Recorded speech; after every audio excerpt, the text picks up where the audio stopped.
and ancestors in contemporary literature. Just a quick spiel because I see a couple new faces that might not know what we do. I'm the executive director of One Book, One New Orleans, which picks one book every year. And we encourage everyone in the city to read the same book at the same time, with the idea that we're going to grow stronger as a city through a shared reading experience. But when we do that, we have to recognize that approximately 1 in 4 adults in our city struggle with access to literacy. So we develop a curriculum around our book, and we get the book and the curriculum free of charge into the hands of adult education programs throughout the city, and also adult and juvenile prison education programs. So it's being used throughout the city to teach adults to read. We also get the book into the ears of the blind and print handicapped through a partnership with WRBH Reading Radio. And last but not least, if you love to read but you just can't afford a book, we make sure that all of the branches of the New Orleans Public Library have copies, so you can go check it out for free. And we have community programming throughout the year inspired by our book.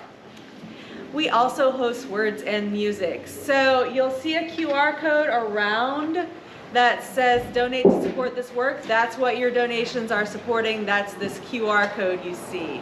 The other QR code you're going to see is for a digital version of the program. So check that out. And now, without further ado, I am going to turn this discussion over to our moderator, Elizabeth Miki Brina. She's the author of a memoir, Speak Okinawa, and currently teaches at the University of New Orleans. Take it away. Thank you, Megan. Thank you for being here. This is the first panel I'm moderating for the Words and Music Festival and ever, so bear with me. And I couldn't be more thrilled to be doing it with all 3 of you, amazing authors. So I'm going to introduce them, and then they're going to give brief readings, and then we'll start the discussion. So, Lana Austin is the author of the novel Like Light, Like Music, West Virginia University Press, 2020. Austin's writing has been in Mid-American Review, Columbia Journal, Southwestern, etc. Winner of the 2019 Alabama State Poetry Society Book of the Year Award, a 2019 Hackney Poetry Award, the 2018 Words and Music Poetry Award, and the Still, the Journal's Judge's Choice Story Award, picked by guest judge Wiley Cash. Austin has been a finalist and semifinalist in many other competitions, including the James Wright Poetry Award, the Crab Orchard Review First Book Award, and the Zone 3 Book Award, the American Short Fiction Story Award, and the Michigan. I should have asked these things. Michigan, yeah. Yeah, if I had tequila, it's Michigan. Ah, there we go. That sounds better. Fiction Award. Born and raised in rural Kentucky. Her MFA is from GMU. Austin's poetry collection, Blood Harmony, is from Iris Press, 2018. Austin teaches creative writing and composition and rhetoric at the University of Alabama in Huntsville. She is also in the Podunk Writers Alliance. Jill Christman is the author of If This Were Fiction, A Love Story and Essays, 2022, and 2 memoirs, Dark Room, A Family Exposure and Borrowed Babies, Apprenticing for Motherhood. She is a professor in the creative writing program at Ball State University, a senior editor of River Teeth, a journal of nonfiction narrative, and an executive producer for the podcast Indelible, Campus Sexual Violence. Visit her at jillchrisman.com and on Twitter at Jill. That you know, for another day or so. And then I won't be there anymore. But you know, so hurry. Thank you. And Marian D. Moore's collection of poetry, Louisiana Midrage, was published by UNO Press, Runagate, in January 2019. The poetry has been published in the journals Drum Voices, the Louisiana Review, and Bridges, Asimov's F Magazine, the anthologies Mending for Memory, Sewing in Louisiana Essays, Stories, and Poems, Dominion, an anthology of speculative fiction from Africa and the African diaspora, and I Am New Orleans.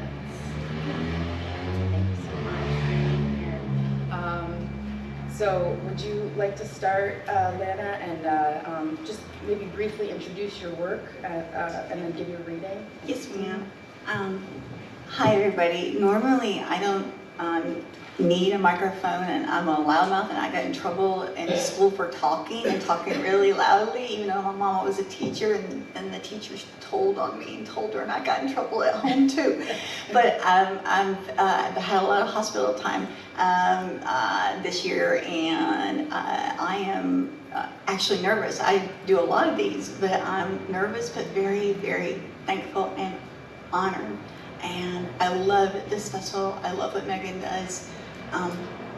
Growing up poverty-stricken in foster care, and then adopted as an older kid, that I know how important education is in reading. It changes people's lives, literally. It changed my life. So I'm gonna do this. I wrote down, normally I do it off the cuff, but I'm on a lot of antihistamines. I mean, a lot. and a lot. Okay, so this whole book, all of it's about ancestry and family. It incorporates the mythology and lore of my family, both my adopted and my biological family. And it includes the murder ballads with all their murder and magic and mayhem. And if I were smarter and on drugs, I'd think of another M word. And it goes back hundreds of years to Scotland, Ireland, and England until my family, both biological and adopted, came to America and settled in Kentucky. The main character's core arc, her narrative structure follows her. Her name's Emmy, and she moves back from DC to Kentucky to help her family and figure out if she believes in and will be herself be defined by some of their beliefs, like their belief that they have magical mountain gifts, or if she's going to refuse her family, refuse her ancestry, and refuse her history, and call her mountain gift simply a strange, surreal form of synesthesia. Although when she hears music, Emmy, when she hears music, she has visions. And those visions tend to come true.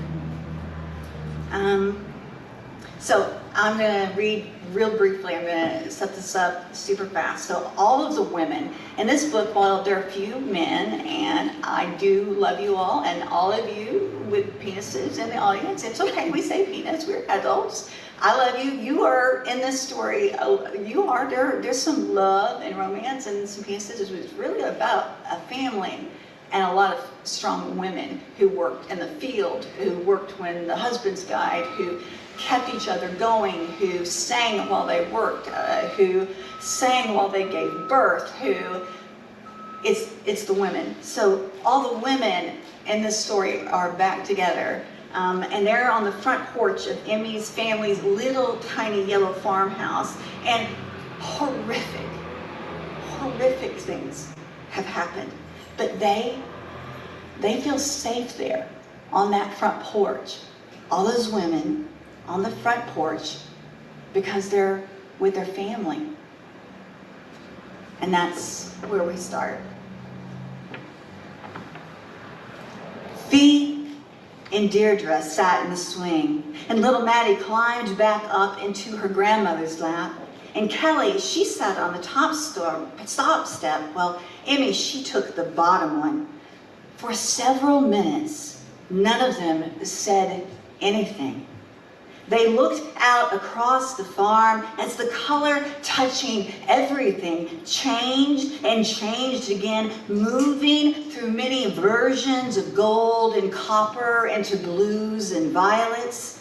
Off in the distance, barely visible through the patch of trees around the house, they could hear the Red River. Its sound grew deeper, changing along with the light as the sun set. Before her mountain gift could bring its own music, Emmy heard her aunt start singing. V. Oh, Aunt V. Her voice, it was not joyful, but nor was it melancholy. To Emmy, Aunt Fee's voice sounded like pure time. It was something that was moving forward and backward, honestly and endlessly. Fee sang the beginning line, "Shall we gather at the river?" Then she repeated it when everyone on the porch joined in, everyone except little Maddie. When they reached the refrains, "Yes, we'll gather at the river," the beautiful river, they broke into a harmony so expansive that Emmy, who'd been sitting on the bottom of the porch, touched the ground to see if it was trembling. Emmy believed that the song that they were singing came up out of the earth, then it moved of ground to the ground again, a circle of sound. She believed it moved again into and out of the women, into and out of the women, into and out of the women, until it was flung back to the ground again, a circle of sound, a hallowed hoop connecting them to the farm. Thank you.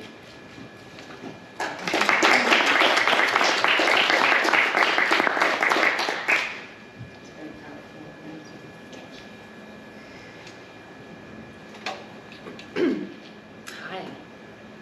Come back into myself. My book, which has actual googly eyes on it, and I have some. So if you have a copy of the book, when I sign it, I will give you googly eyes, as long as you don't have any young children in the home, and you'll have to read the book to know why that's true. This book is a memoir and essays, essentially. It's a love story and essays. And the reason it's called a love story is for numerous reasons, but one is it's that it's a love story to myself. One is that it's a love story to my first fiance, who was killed in a car accident when he was 22. This month, 33 years ago, a long time ago. My husband, Mark, who I'm going to read about today, and who's actually right there. So like, if you want to look at him while I'm reading. He's a poet, and he often writes poems about me, and or like he likes to read a poem when I'm in the audience about Googling his ex-girlfriend. So like, we do this back and forth. So I want you to make sure that you give him a good long look when I'm reading about him. And a love story to our children.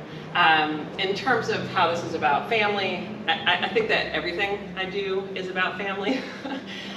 It's about understanding, going back to the trauma of my childhood, to understand my family of origin, so that I can move forward and build the family that I want to live in, with hope and love, even though I'm acutely aware of the possibility of loss. So I would say that that's fundamentally what this book is about. But I'm going to read a funny part. I hope it's funny. I'm going to try to make it funny. Because Megan was my student at the University of Alabama when I was a puppy, and she was even more of a puppy, back in 1999? 2000, fall 2000. See, her memory's sharper. And I had just graduated from the MFA program there, and so I thought that I'd read a little bit that's set just up the road in Tuscaloosa. And also, the other thing, just to set this up, is that Gerald Stern, the poet, died recently, and he is also in this very short section.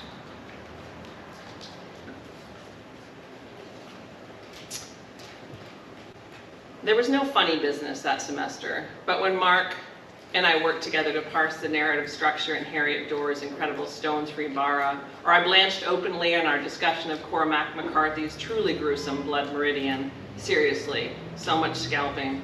I knew now it was a kind of courtship. There's nothing that makes me say, I want to have your children, more than a bearded, hazel-eyed man in snug Levi's analyzing George Eliot's limber and muscular handling of point of view in Middlemarch, my beating heart. Near the end of that semester, oh, you should know, we're both with other people. I saw Mark at a happy hour. We were both still partnered, but both relationships were disintegrating, winding down. In possibly the worst pickup line in the deep history of MFA program mating, I asked him if he'd be willing to give me an electronic copy of the handout he'd made, outlining the fundamental elements in a great work of literature and aligning them with James Welch's Fool's Crow. He was delighted to oblige, but neither of us can find the list now. In truth, I really did want that list. The only element I remember is fire.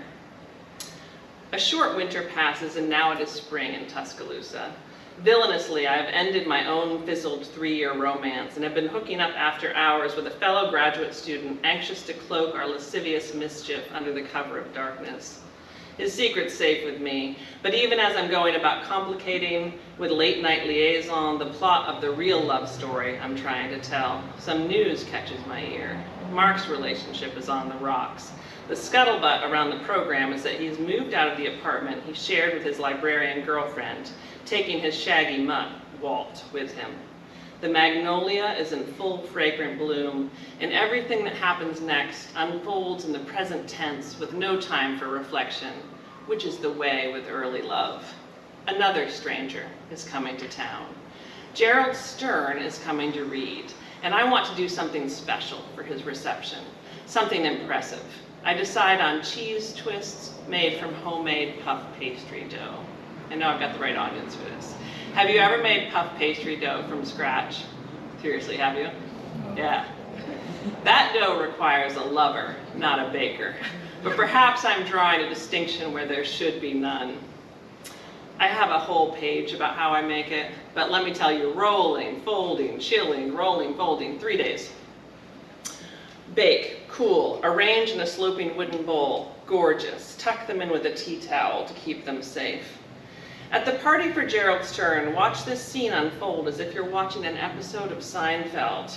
First, the guy you're currently carrying on with, but in the most clandestine and casual of ways, approaches the food table, drawn to your golden twists. He selects one from the basket, pulls it towards his gaping mouth, and takes a big bite. Then there's some sputtering, and he spits flaking pastry into the palm of his hand. And this is what he says, with a pronounced Arkansas twang. Damn! I thought that was gonna be a breadstick. You say nothing. What can you say? You're still standing there, aghast, when Mark, that guy from Keeble's class who can really wear a pair of jeans and made that smart literary elements handout, fills the vacated spot at the table. The other guy has gone off to find a trash can for the thrice-chewed head of one of your lovingly shaped twists. Mark has not witnessed the absurd display of his unknown rival. He, too, selects a golden spiral from the bowl and takes a bite. He smiles and takes another bite. And then, looking directly into your eyes, he says, wow, someone made puff pastry. Did you? Yeah, as a matter of fact, yeah. I did. Thank you. That was one of my favorites. And that was very complimentary. You got off easy.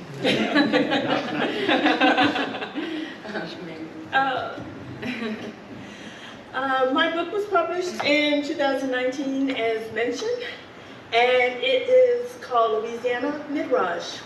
Half of the poetry is explicitly personal poetry, and half of the poetry is poems that use biblical characters or characters who are adjacent to biblical characters as a way of exploring the personal, the political, family issues.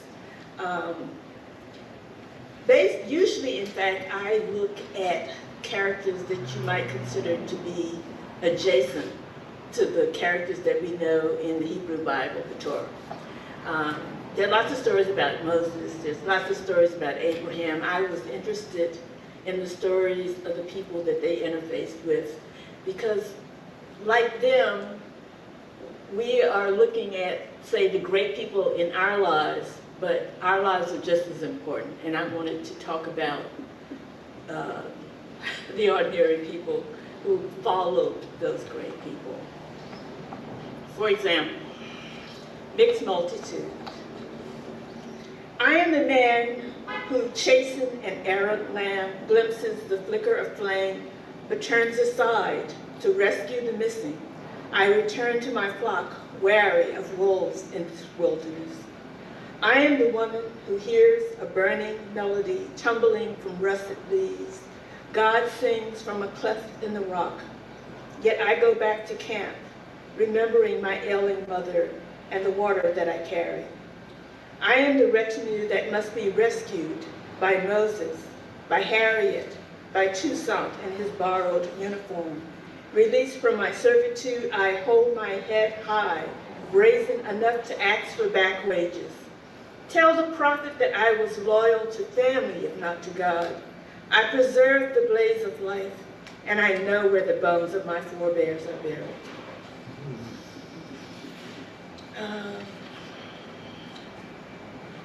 One that I want to read is called Dry Bones. After Katrina, the leader of my workshop, Kalam Yasalam, asked everyone to write something about Katrina, and I cannot write an occasional poem. Years later, I wrote this poem, which in a way is about Katrina, but also brings in references to both the prophet and to my grandfather, who shared the same name. Dry Bones. I saw an angel yesterday. It was the weekend before Mardi Gras, and he was masking as the prophet Ezekiel. He was shaking a tambourine over La Femme Street. The angel was the very image of my grandfather, an old paper shell pecan-colored man dancing in pinstripes. One foot glided over shards of glass, and one hand gripped a circlet of stretched goat skin. He brushed those tin rattles against his thigh and raised the ancient noisemaker to the skies. Standing on my cousin's doorstep, he banged and shouted, "Can these bones live?" And right away, I knew he meant New Orleans. And instantly, I knew it wasn't Ezekiel. Not my grandfather, and not the priest who saw the chariot, not the Jewish prophet, and not the Louisiana sharecropper that I never knew. Can these bones live? No, those are God's words, not Ezekiel's. It was God who cried out, "Dare me, will you? Dare me to resurrect these bones." "Hineni, angel," I called. "Here I am and all. But is this the best that you can do? The East needs more than a song and dance man. The lower nine earned more than a tambourine. And where are you going to get second liners in this wilderness? The bones they sent to St. Gabriel, the live ones they packed off to Houston. But angels, they are single-minded. That woman drum he gave to me, and he went stepping on. Now what am I supposed to do with it, tell me? And who is there to hear me play?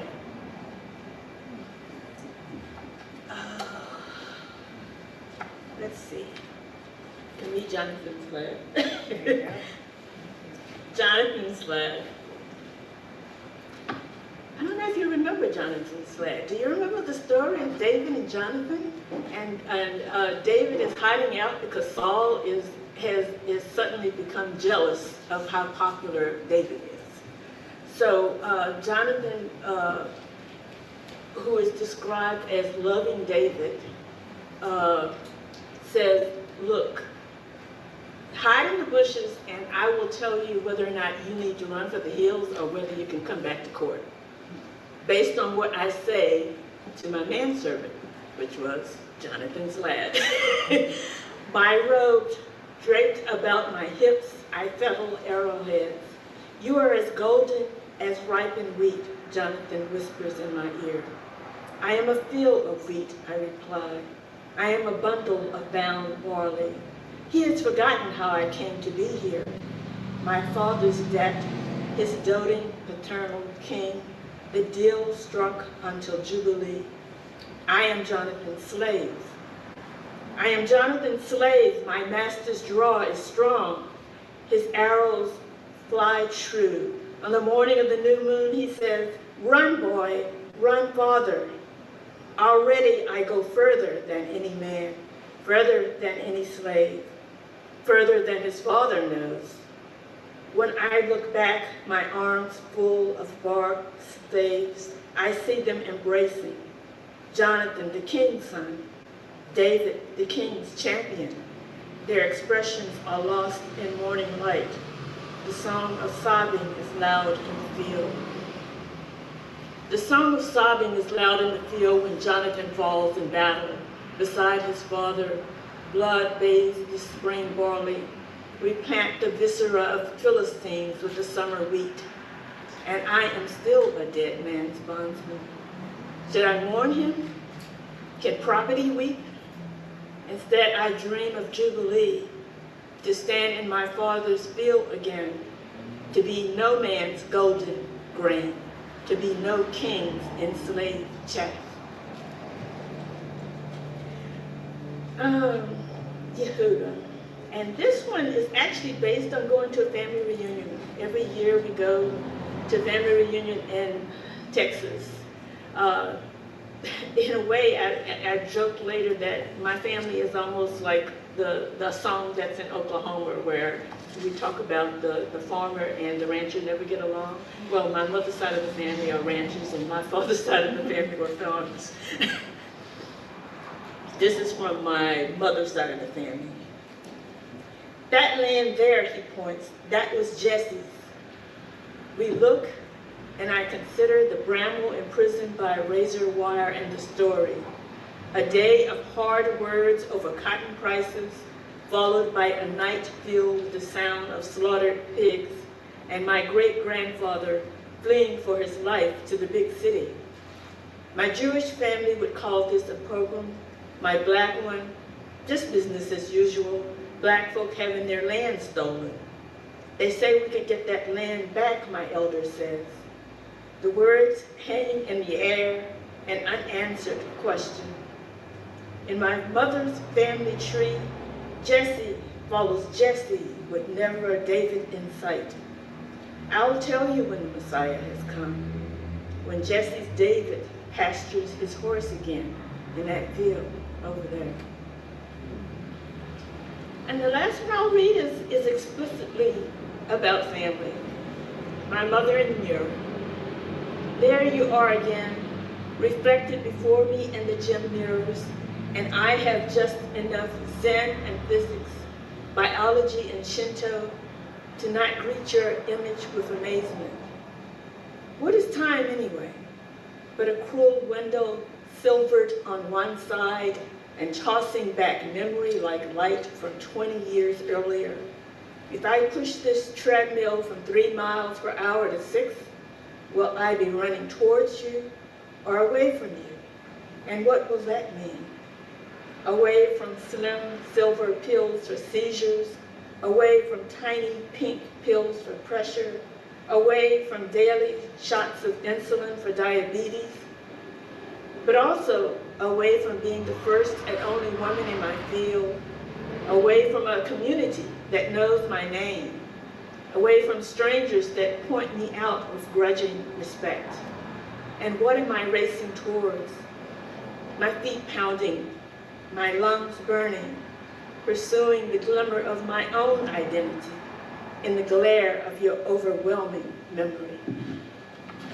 Thank you.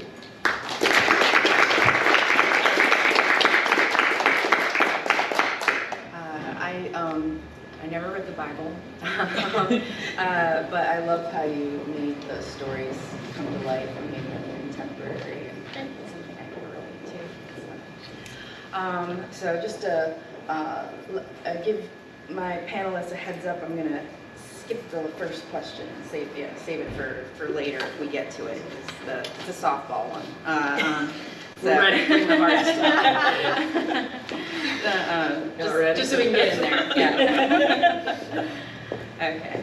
So, with every generation, it slips away. The old ways, the believing in something beyond you, bigger than you too.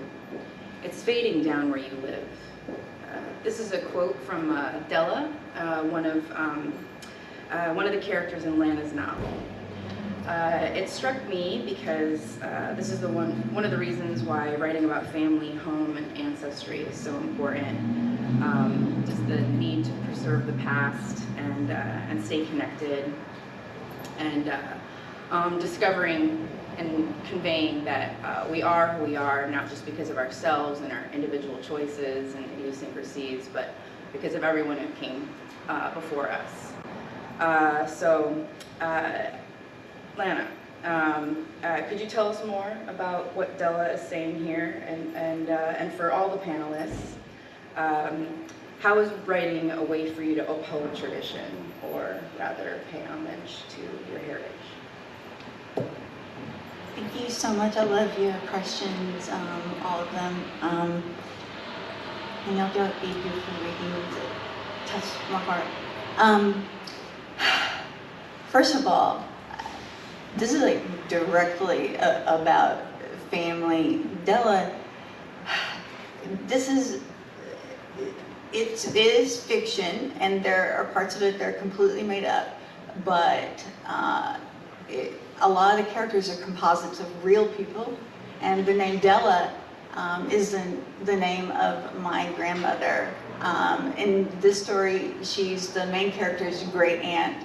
And what's so amazing about Della, or was, past tense, although I don't like past tense, I still like to think of our loved ones who have passed, not as past, but still present tense. But I was adopted into that family after years of foster care, but it didn't matter to her. She loved my brother and me, these two older foster kids from completely different place in part of Kentucky, as her own. And she was very wise, and she lived all of her life in Kentucky, and she saw her children go far away. And on one hand, that was really great, because it allowed them to embrace other cultures and allowed them to grow their minds and their hearts. But they eventually came back, and that was also important, because they came back to uphold the positive parts of the family tradition, but changed with a paradigm shift. And Della is saying that it's something that I very much believe, and my family very much believed. Kentucky's a dichotomy. There are positive facets and negative facets. That's true of everywhere. It's a microcosm. And I wanted to tell the truth, so this story is full of positive and negative, but one of the positives was this idea of family and what it gives you, how it forms you. And Della is saying this to Emmy, the main character. She's saying, you're losing this. You've stayed away so long, you've lost all of it. And the good parts too, and that connection. And the farther away you go, even if you lived all the way around the world the rest of your life, keeping the old ways, the positive ones, and defining who you are, it's a huge thing, because it links us. And I think we need a contextual element to our lives. And what better contextual element than a loving family? And I can talk over it, to not lose that. And so she is this sage character up on the mountain who is saying, do not forget. Do not forget. Remember, even in the modern world, all the good from your family and from the past.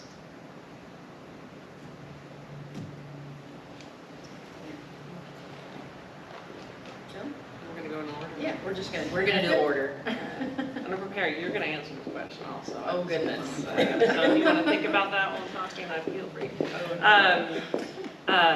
Yeah, I'll just say quickly that given what you were just saying and the last poem that you read, Marian, which is so beautiful, I come from a family of hippie people, and so we moved around a lot.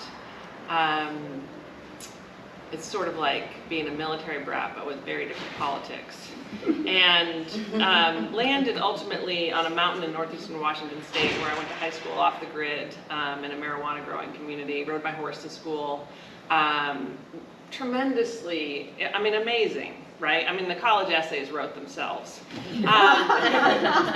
So beautiful, so much love. You know, I was always surrounded by love, and very dangerous, right? And so as we, and mine was an unprotected childhood, and bad things happened, right? And it was full of love and joy and wild beauty, right? Both of these things at the same time. And so, you know, as I was moving away from the mountain and writing more about it, and my family is a family of artists, embraced, you know, pretty much with here and there with some issues every once in a while, embraced my telling of the story, because that's what we do. I realized that the farther I got away, and this is a little different, I realized the harder it was to truly go back ever, right? Like there was the more I kind of lost my mountain going legs, the more I knew I would never really be of that place fully again, which makes me sad to say. But I think that in if this were fiction, I'm doing a lot of kind of grappling with that place between these are things I would want for my children, and hell no, that's not going to happen to my kids, right? And so I think there's that tension there. I would say, I mean, this book was, of course, wasn't written thinking of family explicitly, but in thinking of stories from the Bible, when we do Torah Study, we look at it also in a literary sense. And when you look at the stories of Isaac and Abraham and what, this is one messed up family. And all of their problems, all of their issues are laid out there. Nothing is smoothed over, nothing is, is eliminated. And that is one part of studying the Bible that I've always enjoyed, is the fact that we can easily see ourselves in these stories because they don't hide scenes, things that, I mean, we know that David looks over and sees Bathsheba bathing on a, and manages to get her husband killed so that he can marry her. I mean, these are some outrageous stories, but they're stories that we know are of real people and that we can identify with. So that is one reason why I found them easy to get into and easy to identify with, and easy to slip my own family into those stories also, because, you know, all families have their problems. Very true. Okay, so Elizabeth, I finished reading this beautiful book on the plane, and Elizabeth has herded these cats you see up here and asked us wonderful questions, and it would be nuts of us not to ask her this question, because in this book there are many connected threads that run throughout the book, but one of them is this incredible first person plural voice that comes from Okinawa. And would you talk about that and how that came to be, that kind of binding and sort of that force in your book? I related to this. It related to your question, right? I mean, Yeah. You said, how is writing a way for you to uphold tradition, or rather pay homage to your heritage? Ooh, I love this panel coup. Yeah. Oh, wow, thank you.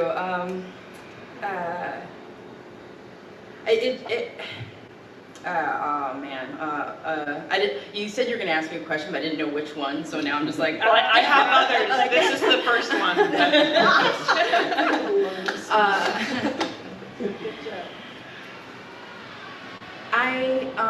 You know, it took me a long time to realize how much your past matters, and not just your own past, but you know, your family's past.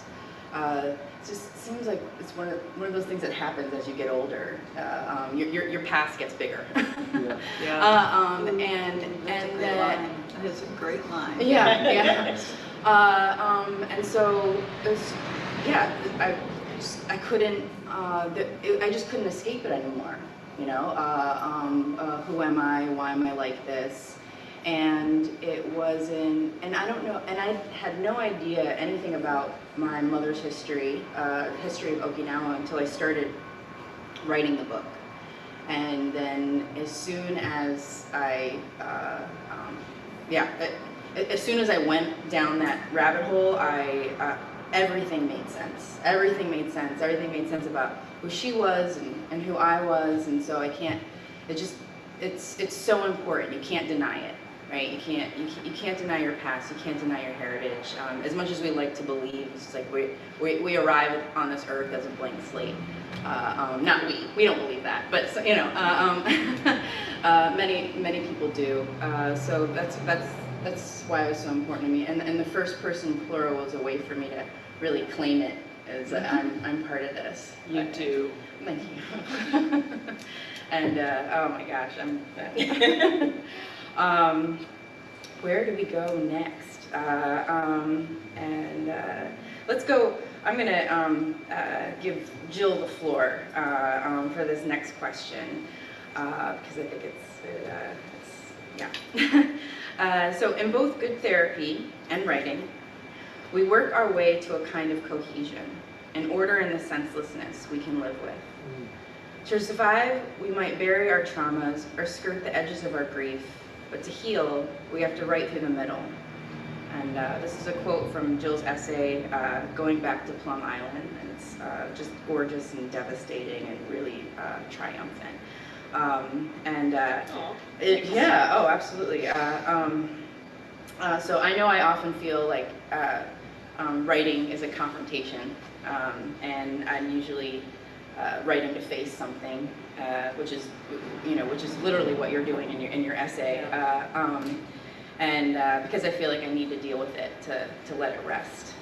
So if Jill, you could elaborate on that quote, and for all the panelists, how does writing create cohesion and order for you, and what does it allow you to confront and heal, hopefully. Yeah, so going back to Plum Island, thank you so much for that question and those kind words, Elizabeth, is a literal return, right? So that's where I spent the first part of my childhood until I was 12. And for 6 years, I was sexually abused when I lived on the island. And my first book is called Dark Room, Family Exposure. And my whole kind of thing I do in the world is talk about secrets and how secrets don't help us, and help other people tell their stories, their secrets. That's kind of my mission on this planet. And so early on, I had a high school student actually read Darkroom and say, because when I was young, I wanted to always be like, no, it's not therapeutic at all. It's all about the art. My art is, this is pure thing, right? Which is bullshit, of course, which I understand now. And it took this high school kid looking at me and saying, did writing Darkroom help you? And I looked her in the eyes and I could see what she was trying to ask me, and I was like, yeah, it saved my life. So when going back to Plum Island came up, my daughter, our daughter, was the age I was when I started being abused, and I started having these terrible nightmares that I thought I was so pissed off. I was like, I have written through this. You can't come back, right? I did you. This is done. But he was back in my mind, and he was there for Ella. He was coming for her, and I couldn't get rid of the nightmares. I was like, so I went back to Plum Island to knock on the door to find this guy, and you'll have to read the essay to see what happened. But it was I will tell you, without it being too much of a spoiler, that after I did what I did, the nightmares never came back. So it's both a literal and I just physically had to go back because I had done it the other way, and I was like, all right, this is it, I'm going back. So I don't want to spoil the essay because you all just need to read it. But the ending and the dream that replaced your nightmares is just like. Yeah. And I could tell you, it's been years now since I wrote that essay. Mm-hmm. And I don't mean to get all woo-woo on you, but I have, and I don't want to also jinx myself, but the dreams have never come back. You know, like it worked, is what I'm saying.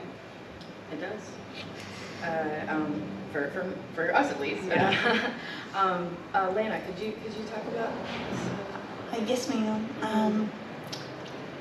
And thank you for your bravery and writing that, and anyone, all of you up here writing bravely the truth. I'll try to be succinct. Even when I was writing poetry that was first person and it was telling the truth, I still held back, and Claudia Emerson was my mentor. I went to Holland, and Jean Larson, she was wonderful, but I was older when I went back and finished my degree, and Claudia told me to tell the truth and talk about Kentucky and tell about myself and not be afraid to, because that's where it really sang, she said, the music of the language. And I thought I was, and yet I was still always using metaphor and imagistic prowess to kind of dazzle people away from the actual truth. And then the fiction. So then I went to fiction, and that's made up, right? It's fiction. But obviously, I said it was based on a lot of real characters, but it was still indirectly telling the truth. And I reached a point where after, even though it was accepted, I lost my Macmillan deal, but yay for university presses. So my next book, after my hospitalization and my mother's death, and finding my biological families and their deaths and all of that, I'm like, I've been running from it. Just flat out first person telling the truth. So, and I knew I had to do it, even though that's not what I set out to do in graduate school. No, but there was no way. And so this summer, I had time with an agent, and because I lost my other agent, it's a long story. And I had two proposals, one for a memoir that had a lot of my past in it, and foster care, and also my illness, and all the good and all the beauty. I had that, and I had the novel I was working on. So I love that novel. I still am going to publish that novel. I love it. It titillates me. It's cerebrally just, I love. But the wonderful agent, Amy, who I'm working with now, she said, which one do you think is going to change you the most and help you the most and help other people the most? And I knew without a shadow of a doubt it was the memoir and to tell the truth. And I was very scared, but I put that down in front of her and presented it to her, and off we went. And she believed me, and she said, she was close to queries and she was going on maternity leave, that she wanted me to finish more chapters in proposal, and so I had to write the truth and no longer veiled in fiction or even in poetry by all of the imagery and the sound, the lush, sonic splendor to dazzle you away from the anguish and also the joy. So I had no choice. The truth came for me. It is coming for me. But that is a great thing, because you all can feel it, can't you? And when people tell the truth,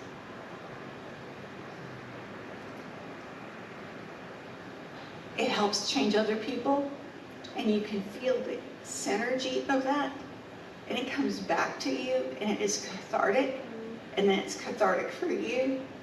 And just like the hoop, this circle of truth, then more people can tell the truth. More people feel free to tell the truth, because sometimes the truth is very hard to tell for some people.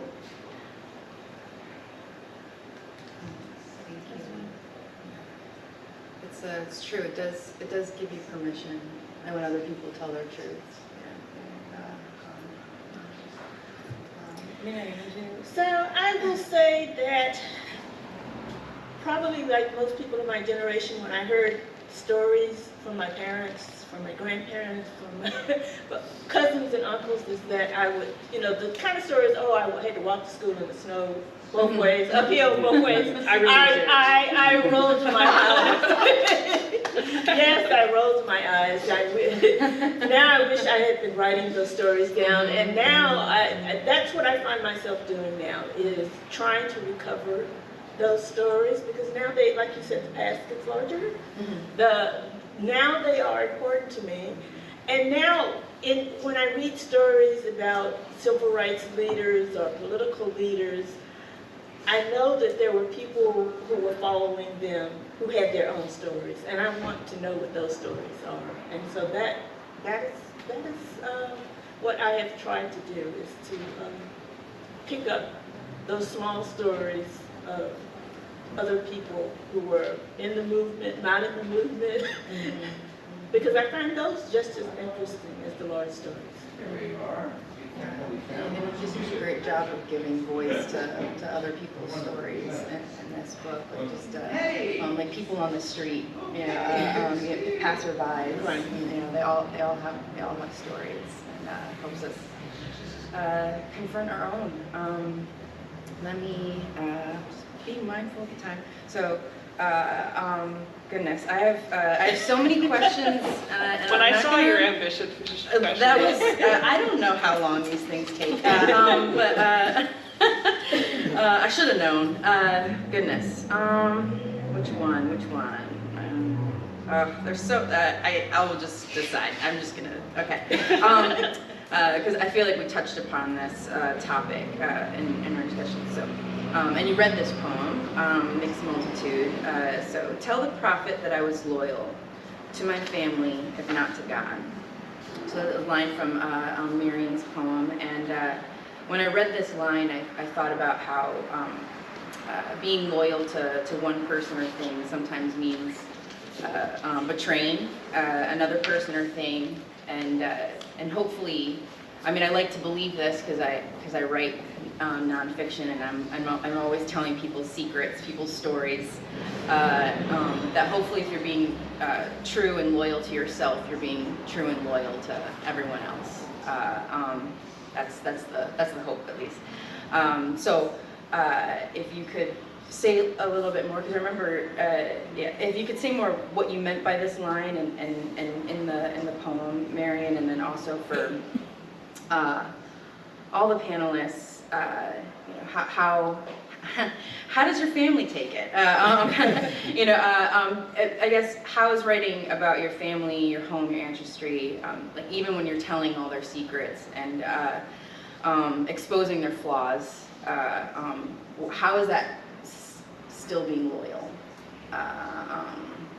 But you first. Yeah. As far as how is that being loyal, I think that it gives them the opportunity to be seen, and they are so happy to finally be seen. And I think that's important. What I was thinking of in that section of the poem was that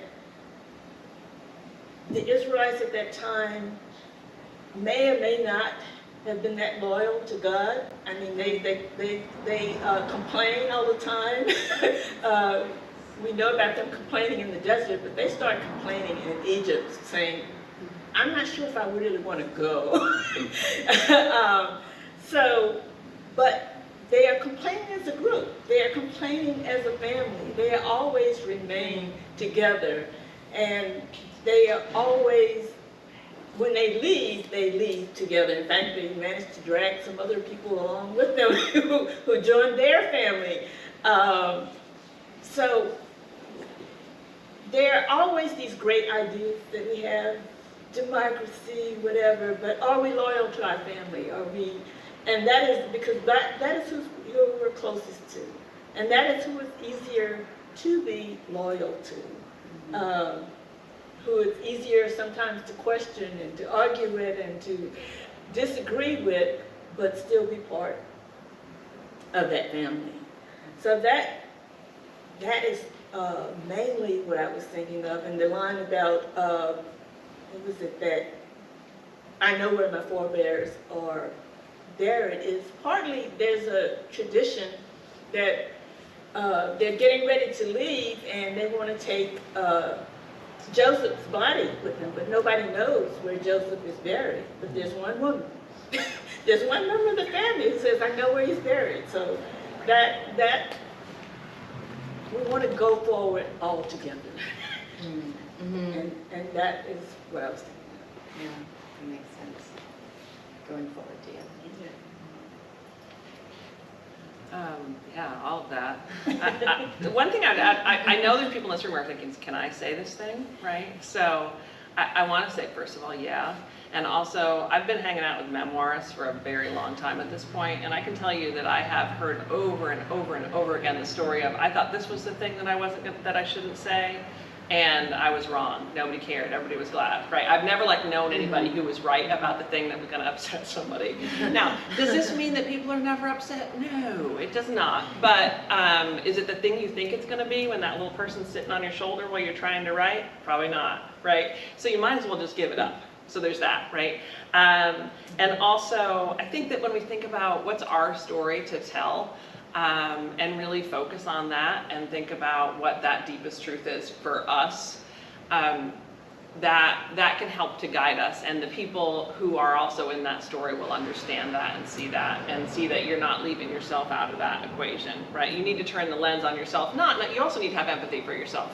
You don't want to do that so harshly that it's painful, but that's part of the process also.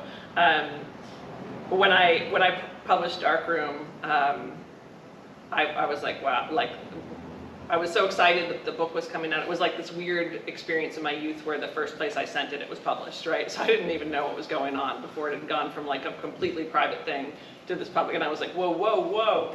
And so my brother called, and he and his wife had bought copies to read simultaneously so that they could call me and let me know how it was going, right? And I was like, so every day I just waited by the phone with my heart actually held into my body with my hand. And then one day my brother called and he's like, I've got a bone to pick with you. I mean, there is a lot of stuff in Darkroom, but this is the thing he had to say. You know that scene with Dad where he gets the Band-Aid in his mouth and the coleslaw and he chews on it? He didn't chew as many times as you said he did. And I was like, oh my God. I was like, great, yeah. So in revision, I'll totally address that, next time, not a problem. So that moment gave me such freedom after that, because I was like, that I did not see coming. I really didn't. So yeah, so tell your story.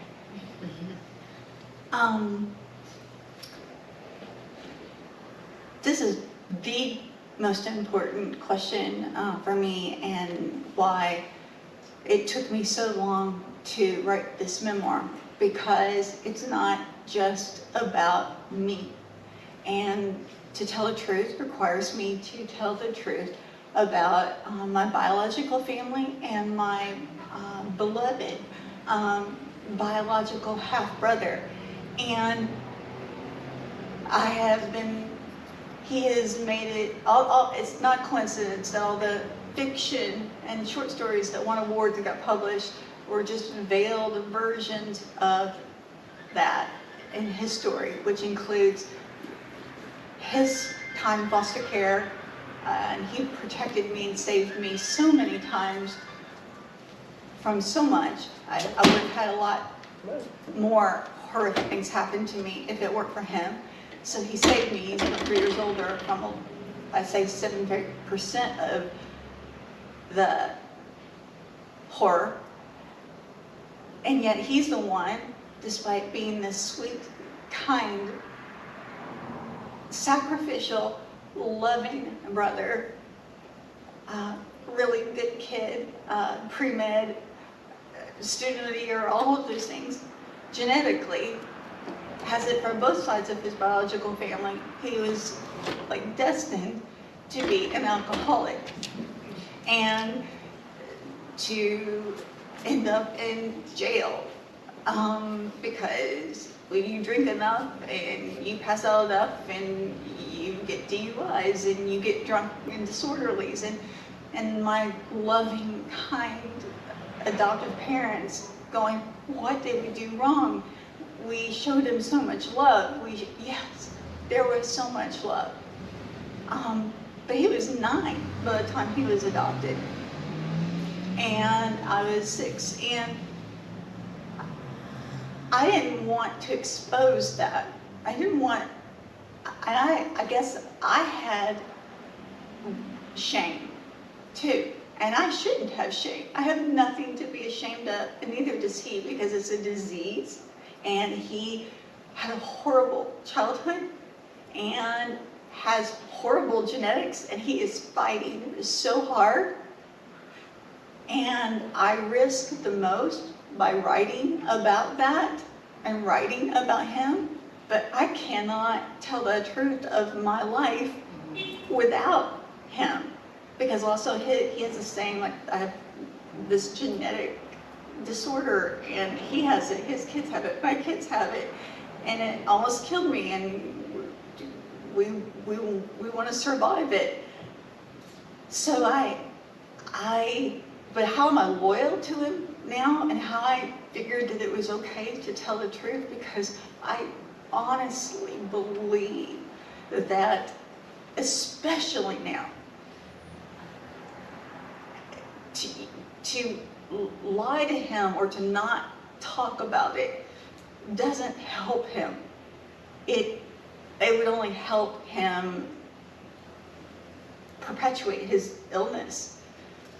And of course I try to do this sensitively, with respect and honor, because there's still so much good. But also I just want to say for the record, one of the things that Megan does and this program does, and like, we've had like the competitions and writers with incarcerated people, and there are some really good people in jail who just made mistakes, who have tough backgrounds. So I think I'm being loyal now to tell about that, even though it inevitably brings up his inherent flaw. But we all have them. His may be alcoholism, everyone has them. So, and I'm hoping it helps other people to talk about that there shouldn't be so much shame when we talk about our families, and if they're alcoholics, or if there's a drug addict, or if there's someone who's done jail time. Why should we have so much shame? Life is too short for that. And that also, I think, helps perpetuate the addiction, the problems, because shame makes people want to bury their pain. And no more shame. I think just writing about it and saying it, right? But it's as a way to release shame and not erase it. Acknowledging it, and then I want to be on this panel forever and keep talking to you, but we're actually over time, and I'm sorry I didn't leave you guys a chance to ask questions, but I'm sure you can find them later. And thank you again. Thank you.